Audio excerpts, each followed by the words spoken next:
Good morning friend, कैसे हैं आप सब लोग। आज हम हिंदी में टॉपिक लेते हैं और हिंदी में हम लोग संधि को पढ़ते हैं आज। ठीक है, संधि परीक्षा के नज़दीक को देखते हुए मैंने संधि टॉपिक लिया है और संधि को आपको विस्तार से समझाता हूँ। पहले संधि कहते किसे हैं देखेंगे। संधि, ये मैंने लिखा है संधि। ठीक, इससे पहले मैंने टॉपिक समास पढ़ाया था आपको, वहाँ पर आप वीडियो में देख लेंगे समास किसे कहते हैं और संधि किसे कहते हैं। परीक्षा में पहला क्वेश्चन परिभाषा से पूछ लिया जाता है। सबसे पहले संधि किसे कहते हैं। संधि वर्णों के मेल को संधि कहते हैं। वर्णों के मेल को संधि कहते हैं। वर्णों के मेल को संधि कहते हैं और शब्दों के मेल को समास कहते हैं। परिभाषा में ही सब पहला क्वेश्चन यहीं से पूछा जाता है कभी कभी, तो आपको क्लियर रहना है कि वर्णों के मेल को संधि कहते हैं और शब्दों के मेल को समास कहते हैं। ठीक है, अब चलते हैं आगे कि ये वर्ण है क्या। वर्ण आपको बताया था मैंने कि वर्ण भाषा की सबसे छोटी इकाई है, जिसके टुकड़े नहीं किए जाते उसे वर्ण कहते हैं।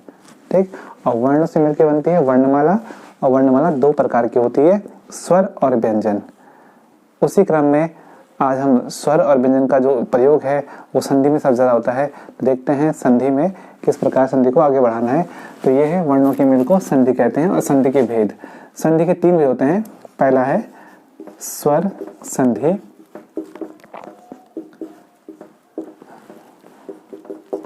दूसरा होगा व्यंजन संधि,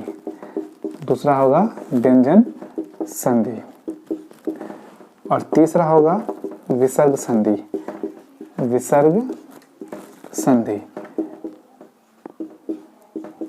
ठीक, संधि के तीन भेद होते हैं, स्वर संधि, व्यंजन संधि और विसर्ग संधि। आइए सबसे पहले पढ़ेंगे स्वर संधि किसे कहते हैं। ठीक, तो स्वर संधि में होता क्या है देखते हैं। स्वर संधि के लिए स्वरों का ज्ञान होना जरूरी है। आपको मैं बताया था कि स्वर क्या होते हैं, जिनको बोलने में कम समय होता है वो स्वर कहलाते हैं, या जो फ्री या स्वतंत्र उच्चारण होते हैं उसे स्वर कहते हैं। ठीक, और हिंदी में स्वरों की संख्या 11 होती है और संस्कृत में स्वरों की संख्या 13 होती है। ठीक है, चलिए तो स्वर संधि क्या होगा। स्वरों का स्वरों से मेल स्वर संधि कहलाएगा। स्वरों का स्वरों से मेल स्वर संधि कहलाएगा। और स्वर संधि के भेद देखते हैं। स्वर संधि के 5 भेद होते हैं। पहला भेद है स्वर संधि का दीर्घ संधि। पहला भेद है दीर्घ संधि। दूसरा है गुण संधि।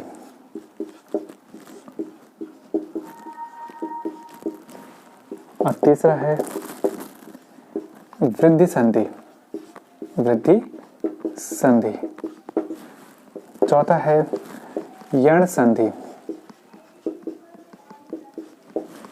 और पांचवा है अयादि संधि।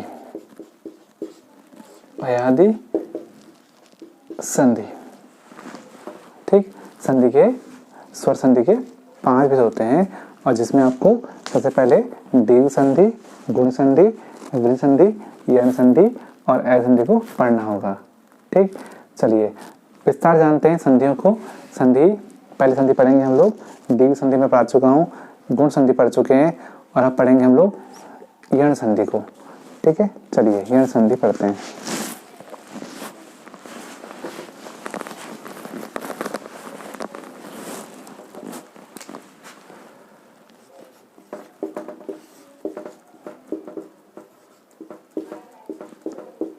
यण संधि, चलिए यण संधि सबसे पहले पहचानना सीखेंगे। संधि को पहचानते कैसे कि इसमें यण संधि है, फिर उसका विग्रह होगा।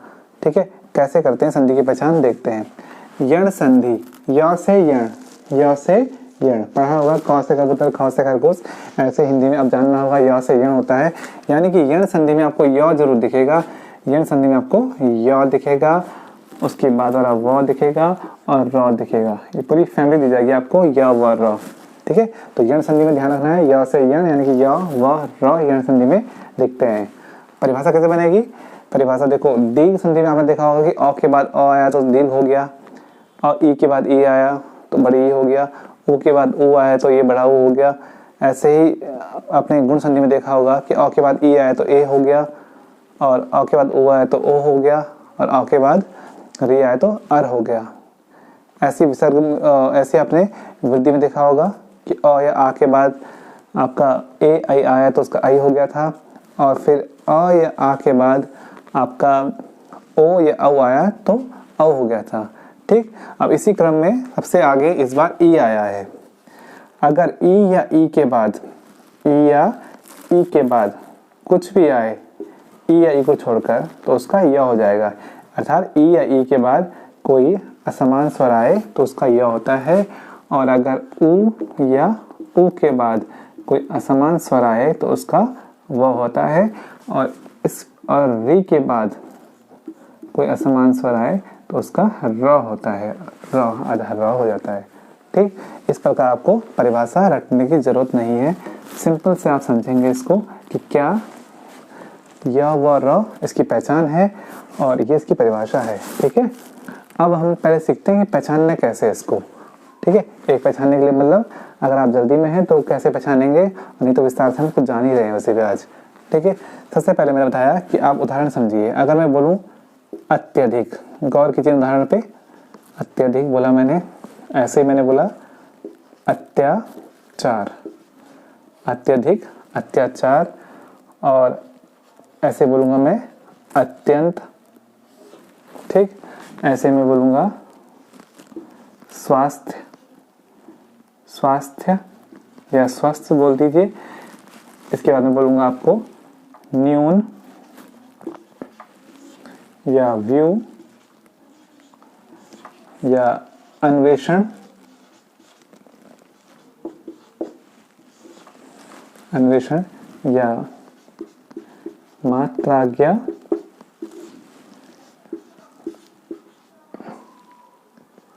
पितृच्छा या मातृच्छा। इन उदाहरण पे आप गौर कीजिए, आप समझ जाएंगे कि संधि की पहचान कैसे करनी है। सबसे पहले आप देखेंगे कि यण संधि में य व र दिखता है, तो यहाँ पर य दिख रहा है आपको, यहाँ पर व व ये दिख रहे होंगे आपको, अच्छा र। ठीक है, साथ में आधा वर्ण दिख गया, य के साथ आधा दिख जाए, य के साथ कभी आधा दिख जाए, या व के साथ कोई आधा वर्ण या र के साथ कुछ आधा दिख जाए तो समझ जाइए वो यण संधि है, 99% यण संधि है वो। ठीक है, क्या बोला मैंने, य के साथ आधा कभी भी दिखेगा, या व के साथ कोई आधा दिखेगा, या आधा र दिखेगा, तो वो यण संधि का एग्जाम्पल हो सकता है, उसके चांसेस सबसे ज़्यादा यण संधि बनने के हैं। ठीक है, तो लेकिन ये तो थी इसकी पहचानने के बाद कि आपको य व र दिखेगा, साथ में आधा वर्ण जरूर दिखेगा उसके साथ। ठीक है, लेकिन कैसे श्योरिटी पाई जाए कि ये एग्जाम्पल यण संधि का ही है, उसको देखते हैं। सबसे पहले चलते हैं यण संधि पे और इसके एग्जाम्पल पे। ठीक है, तो कैसे करेंगे यण संधि को उसकी पहचान से। ठीक है, सबसे पहले करेंगे एग्जाम्पल लेता हूं मैं, जैसे मैंने बोला ई या ई के बाद कुछ भी आए उसका यह होता है। कि देखिए अति, छोटी ई है, इसके बाद ई नहीं कुछ भी हो जाए पीछे, अगर मैं इसके पीछे अधिक लगाऊं, ये अ है, तो ई से अ मिलने पर य होता है, तो ये इससे जब ज्वाइंट होगा तो ये आधा हो जाएगा, य दे जाएगा, अत्यधिक, अत्यधिक। ठीक है, तो आपने क्या देखा, इस ई से जब ये अ मिला तो क्या हो गया, य हो गया, और ये त आधा हो गया, तो अत्यधिक। समझ में, अति धन अधिक अत्यधिक। ठीक है, इसके बाद मैं करता हूं, जैसे मैंने बोला अति प्लस अंत, क्या होगा, ई से अ मिल रहा है तो क्या होगा, ये इससे टकराएगा, आधा हो जाएगा, य आपको दी जाएगा अत्यंत। तो य और आधा वर्ण आपको दिखता है, तो वो इस तरह से इसका उदाहरण बने। लेकिन ई के बाद कुछ भी आया उसका य बनना है। ठीक है, अत्यंत। ठीक, ऐसे में बोलूंगा आपको अत्याचार, अत्याचार।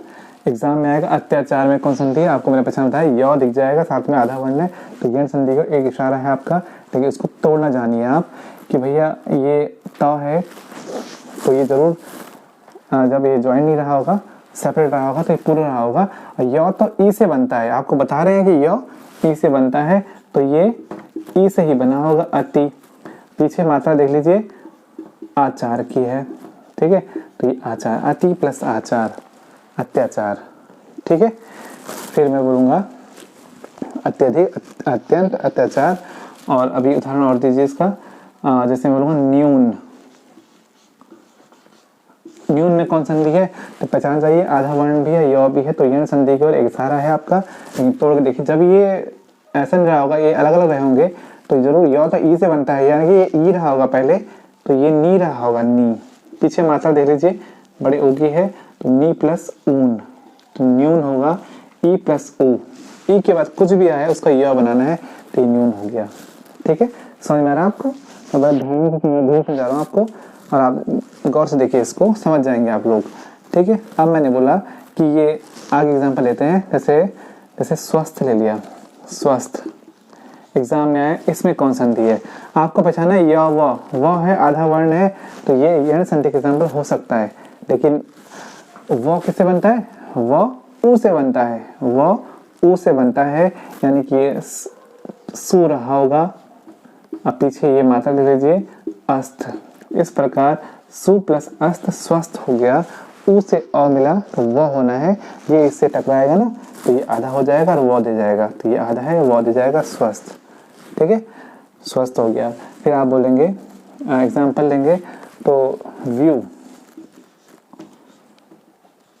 व्यू, तो भैया य है, फिर से य किससे बनता है, य बनता है ई से, ठीक है, य बनता है ई से, तो ये वी रहा होगा, पीछे रहा होगा ये ऊ, ठीक है, तो वी प्लस ऊ व्यू, ठीक है।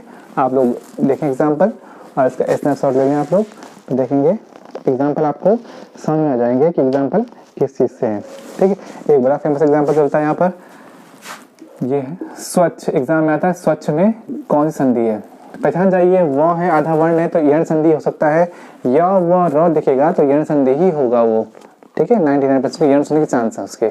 कुछ एग्जाम्पल मैं आपको बताऊंगा कि कैसे यण संधि नहीं बनते ज़्यादातर, ठीक है। देखिए यहाँ पर ये आधा है, ये वो है, वो बनता है ऊ से, तो जरूर ये सु रहा होगा, अब पीछे अच, स्वच्छ, ठीक, सु प्लस अच स्वच्छ।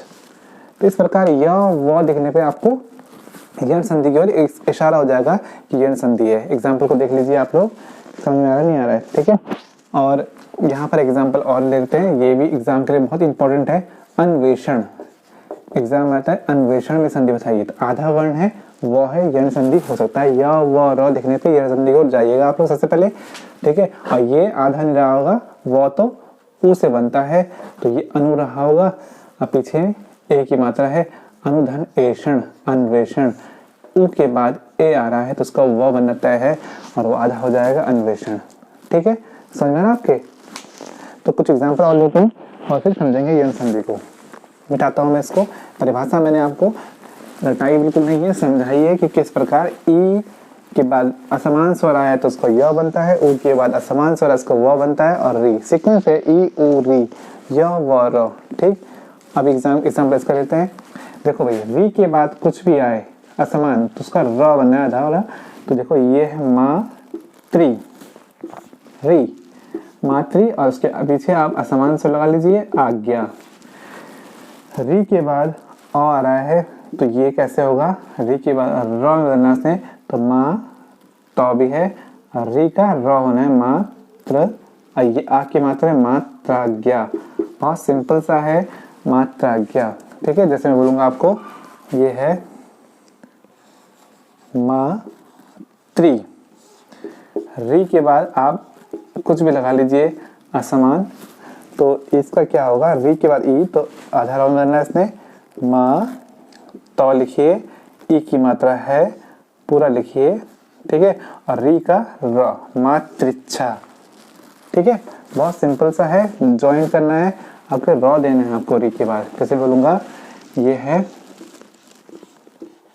पितृ प्लस आज्ञा, पितृ प्लस आज्ञा। देखो री के बाद अ है, तो क्या होगा, री के बाद जो शब्द है वो तो इसी रहेगा, ठीक है। और री का क्या होगा, र, पित्र। और पीछे क्या है, आ, पित्राज्ञा, पित्राज्ञा। ठीक है, तो मैं यहाँ पर एग्जाम्पल दूंगा आपको। पितृ प्लस इच्छा, तो री के बाद ई आ रहा है तो सिंपल रहेगा ये भी, पी, ये तो है पहले से, और यहाँ पर ई की मात्रा लगाएंगे और र हो जाएगा री का, और पितृच्छा, पितृच्छा। ठीक है, तो बहुत सिंपल सा है, री के बाद कुछ भी आया उसका र हो जाना है आधा, तो पितृच्छा, मात्राज्ञा। इस प्रकार एग्जाम्पल आपके किसके होंगे, ये यण संधि के एग्जाम्पल होंगे। ठीक है, तो यण संधि में आपको खुद ध्यान रखना है, य से यण होता है, ध्यान रखिएगा, य इसकी हिंट है, य व र दिखेगा आपको तो यण संधि होगा। और बनने का सीक्वेंस भी है ई उ री, ई के बाद कुछ भी आए उसका य होना है, ओ के बाद कुछ असमान आए उसका व होना है, री के बाद री नहीं कुछ भी आ जाए उसके बाद आधा र होगा, तो यण संधि है ये। ठीक है, आपको एग्जाम्पल और देखने हैं। ठीक, और जब तक आप एग्जाम्पल नहीं देखेंगे आपको समझ में इतना आसानी से नहीं आएगा, आपको एग्जाम्पल इसके ज़्यादा ढूंढने होंगे आगामी परीक्षा को देखते हुए। काफ़ी इंपॉर्टेंट है, इसलिए मैंने सबसे पहले संधियों में आपको सीधे यण संधि मैंने पढ़ाई है सबसे पहले। ठीक है, आगे जो वीडियो होगी उसमें संधि को मैं विस्तार से ले चलूँगा। ठीक है, आज के लिए इसमें इतना ही।